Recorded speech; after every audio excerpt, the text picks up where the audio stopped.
নমস্কাৰ কইনাৰ ঘৰত গোৱা বিয়ানাম কেইটামান গাবলৈ লৈছোঁ। দেশী মাইনা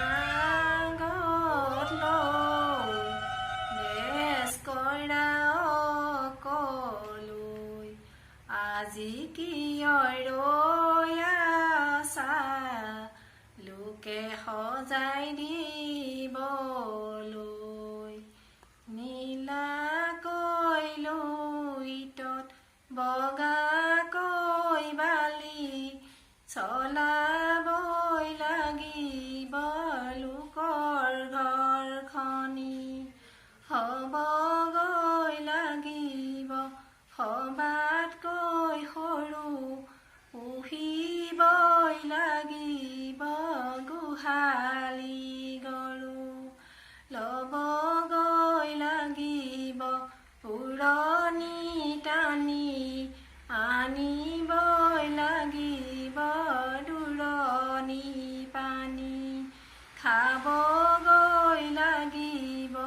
ঢাপৰে কচু ৰামচন্দ্ৰই নোখোৱাই দোকানৰ মচু কাটিব লাগিব পথাৰত ধান ৰাখিব লাগিব শাহুৰাৰ মান জেউৰাত বগাবনি কুঞ্জলতা শুনক চোন ৰাইজ সকল ৰাম ৰাইজৰ কথা অযোধ্যাত আছিলে দশৰথ ৰজা শান্তিৰে চলাইছিল তেওঁ ৰাইজৰ প্ৰজা কৈকেৰী কশল্যা সুমিত্ৰা ৰাণী তেওঁৰে আছিলে তিনিও পত্নী কৈকেৰী কুজিৰ মন্ত্ৰণা মতে ৰামে 14 বছৰ বনত বাস খাটে ৰাম গ'ল লক্ষ্মণ গ'ল সীতাও গ'ল পঞ্চৱতী বনত তিনিও ৰ'ল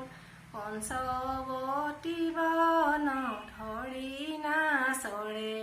সেই হৰিণাটি সীতাকে লাগে ৰাম গ'ল লক্ষ্মণ গ'ল হৰিণা খেদি সীতা দেৱী থাকিল কুটিৰত বহি দুষ্ট ৰাৱণে ব্ৰাহ্মণ বেশ ধৰি সীতাক লৈ গ'লেহি লংকালৈ হৰি পঞ্চৱতী বনত বিনালে কুলি চিঞৰি কান্দে হাই প্ৰাণনাথ বুলি প্ৰাণনাথ প্ৰাণনাথ ৰাখিব মনত বাইদেউক নেমেলিব অৰণ্যৰ মাজত। নমস্কাৰ।